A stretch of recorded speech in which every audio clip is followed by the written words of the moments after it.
This is something I really want to talk about to be sure that everyone is cautious and stays level-headed at all times. Now, for context, I lived in the middle of nowhere in Canada. It was an old town that had quite a few abandoned buildings due to absence of residents. Me and many friends were tired of the lack of entertainment options for us. So what we did was explore these abandoned buildings. Prior to the experience I'm about to talk about, we never had anything too crazy happen to us. Occasionally, we'd see a small bit of blood like liquid, and we did see a pentagram on the ground from someone who went to a house previously, but nothing too bad. Until the last time I'd gone exploring abandoned buildings. Now, when I was younger, I used to go to a daycare that was part mental hospital. Weird combination, I know. It closed down due to a lack of patients and lack of children at the daycare. I decided to go back there with my friends a few years ago. For context, I was 15 when this happened. Most of my friends were the same age. When we did get there, it was rather cliché. There was fog, it was rather dark, and there was a light drizzle of rain. We went to the main gate, which was padlocked shut. We decided to help each other hop over it and made a ton of noise. We were laughing and giggling the whole time, unsuspecting of what was to come. We looked around the small play area with flashlights we had on our person. Even with our somewhat powerful flashlights, our visibility was rather limited. We decided to enter the decaying building. Glass and dirt crunched under our feet as we stepped into the daycare section of the complex. There were still old Legos, wood chips from previous furniture, old torn dolls and toys strewn about. The further we walked around the daycare section, we naturally became more and more silent, until all we could hear was the crunch of the dirt under our feet. I seen some crayons in a plastic container in the corner of the room. I walked over to pick them up, when all of a sudden we heard a loud crash, coming from behind a metal door leading to the psych ward part of the building. My friends and I all looked at each other. As a whole, we were a group of 5. Most of us were very bold and cocky. We all looked at each other when my friend, Brian, suggested we go and look to see where the sound came from. Personally, I was not too fond of the idea, but with my group of friends, there was no way anyone was going to decline such a thing. We all stacked up on the door and opened it. It was rusted to the floor and we heaved to get it open. As we walked in, the metallic smells and must became stronger, with a hint of something else which I couldn't put my finger on at that moment. We walked in, our flashlights pointed in every direction with Brian leading the group. The hallways were tight, and to the left and right were the occasional metal doorways, some with doors open. I felt slightly claustrophobic, and it felt a little hard to breathe. As we continued, Brian shone his flashlight into a room and recoiled. We all stopped walking as Brian slowly entered the room. "What is it?" I asked him. I thought I saw someone in here. It seems all fine now. To be honest, I thought he was just messing with us to increase our anxiety. But looking back, I think he was completely honest. He backed out of the room, and we continued walking deeper into the psych ward. When another friend swiftly told us to stop, we came to a halt and all listened. In the distance ahead of us, we heard the subtle pitter-patter of footsteps echo through the hallway. We all looked at each other, fear in each of our eyes. Brian continued walking toward the sounds. We considered turning back for a second without Brian, wondering if some ghost or something was in the building. But we couldn't do that to him. The closer we got, the more I felt like I was being watched. When finally we entered a room on the right which had the smell of rotting meat. In front of us was a dead deer. Its innards were spilled all over the floor, staining the concrete. One of my friends had a very weak stomach and vomited all over the floor. That's when we heard whispering from somewhere. There's no time. You gotta get out.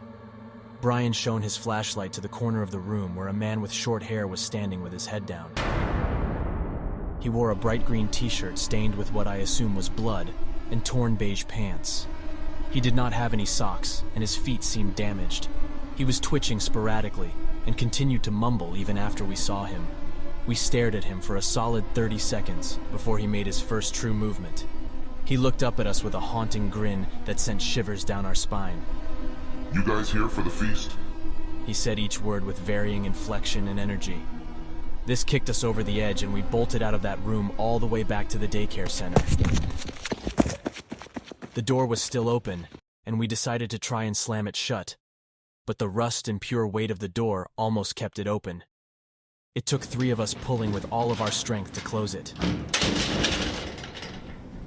And just before we did, I could still see the silhouette of the man watching us, his white teeth being the only other human feature I could see. As we sat behind the metal door catching our breath for a second, all looking at each for confirmation that we all saw the same thing. After a little bit of labored breathing from each of us, we heard a light tapping on the door. That's when we decided that it was time to leave. We booked it out of the vicinity completely and ran home. A year after we visited that spot, police went back to do a routine search of the area and found the man. It was stated that this guy used to go to the psych ward before it closed down. He escaped the new facility he was transferred to and lived off of the wildlife around the complex. When the cops brought him in, he had a series of diseases and sickness from eating raw meat. His mental condition was much worse than before. There were future rumors that he did kill someone in the forest while searching for food, but nothing has been confirmed. In the end, guys, be careful, especially in dangerous areas such as abandoned buildings. And creepy dude, let's not meet again.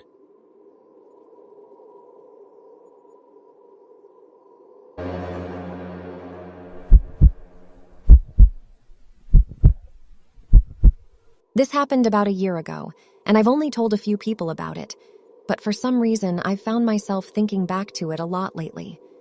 I was walking home from Walmart. It was close to 10 p.m. Our town is tiny and uneventful, and every establishment apart from the couple of 24-hour convenience stores close at no later than 11 p.m., so usually at this hour there aren't very many people out. That night, however, as I was walking, I suddenly heard what sounded like a man and a woman yelling. It was coming from a parking lot a little ways up in the direction I was walking. I couldn't make out anything that was being said yet, due to still being a relative distance away, and I initially presumed it to be an average verbal dispute. As I got closer, though, I quickly realized it was far more serious than a mere lover's spat. The man was repeatedly shouting threats and derogatory obscenities at the woman at the top of his lungs, and the woman in turn was screaming at him in an extremely anguished tone to leave her alone. I had no doubt that the man was attempting to harm the woman, if he hadn't already done so, and quickly dialed 911. By this time, I was close enough to the parking lot to where I could be seen by them if they happened to look in my direction, so while on the phone, I kept my voice down and tried to outwardly mimic the body language of being in a casual phone conversation. This guy undoubtedly came across as the retaliatory sort, and if he knew I was calling the cops on him, I could be his next target. Because their screaming continued during the phone call, the dispatcher heard it and rightfully picked up on how serious the situation was. I described my location to them as concisely as I could, and within minutes, 2 police vehicles arrived. One was a van, and the other a standard squad car. In the time between the phone call and the cops arriving, the people had walked away from the parking lot they were initially in and crossed to the other side of the street and began walking towards another parking lot a short ways down in the other direction. When they reached the point of being directly across from me, the woman looked at me, made eye contact, and pleaded me to call the cops. I gave her a quick, subtle nod and made a slight, quick gesture with the phone in my hand to assure her that I was doing exactly that. She seemed to get the hint, because immediately after I did that, she screamed, "You are going to jail!" at the man. It turned out that the other parking lot they were heading towards was where the woman's vehicle was, and she had been trying to make her way to it, but the man kept following her. This parking lot was where the cops met up with them. I, of course, continued to stay at a safe distance on the sidewalk that I was already on the other side of the street. The cops first interrogated the man, who loudly argued with them and tried to play off the situation as a heated verbal dispute. With how much he raised his voice, I could make out most of what he said even at the distance I was at, and he essentially claimed that he had recently broken up with her for cheating on him and that she kept following him. I stood there thinking, this is such BS. I hope the cops see through it. There were 3 officers on the scene in total, and 2 of them stayed with the man while the 3rd went over and talked to the woman. She spoke much more softly, so I could not hear what she told them, but apparently it was very damning, because the next thing I saw was the man getting cuffed and put in the police van, which then drove off. My guess would be that he was being taken in for questioning, at the very least. After the third officer finished talking to the woman, she was able to get in her vehicle and drive away safely. This assured me that at the very least, she was in stable enough condition to drive steadily, which I was relieved about.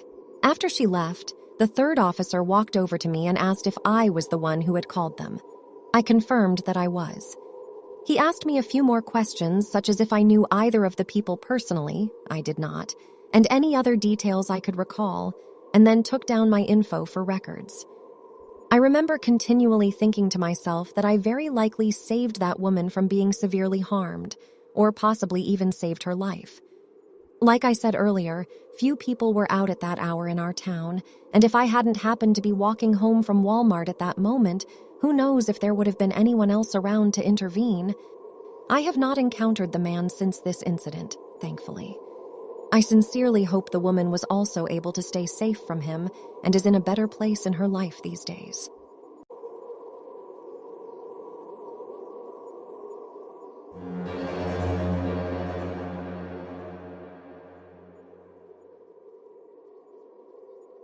This happened years ago, but the thought of it still keeps me up at night. I was walking through the hills of a provincial park with my dog during winter, so the sun set much faster than I expected and before I could get back to my car. Once the sun was gone and all you could see was darkness, I was walking slowly through a field, when out of nowhere I had, to this day, the most gut-wrenching, undeniable feeling I was being watched. I turned around, and in the distance, I saw a figure standing there, darker than the night sky around us. The instant I saw him, my stomach dropped, and my body literally froze. I knew in that moment somehow, he was coming for me. I grabbed my dog's leash and we book it. I mean sprinting, full speed, up and down hills, around trees, down embankments. I was running so fast as if my life was dependent on it. And to this day, I'm sure it was.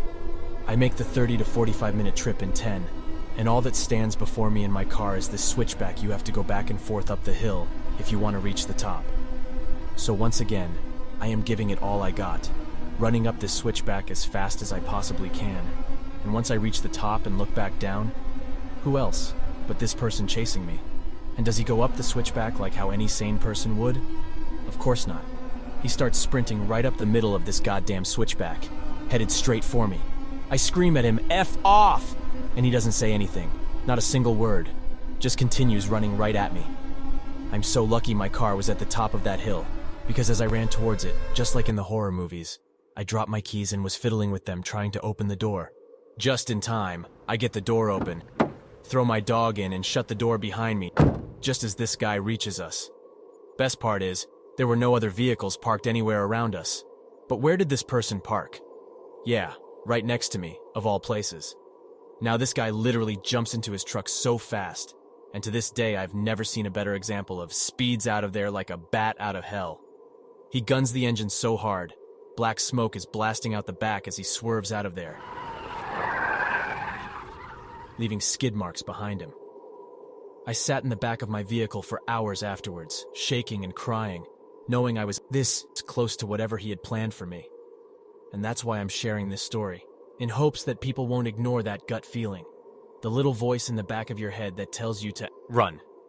If I did that day, I never would have noticed him in time, and would not have had the head start I needed to escape. Always trust your gut feelings and intuition. It might really be the deciding factor in if this is your final day on Earth or not.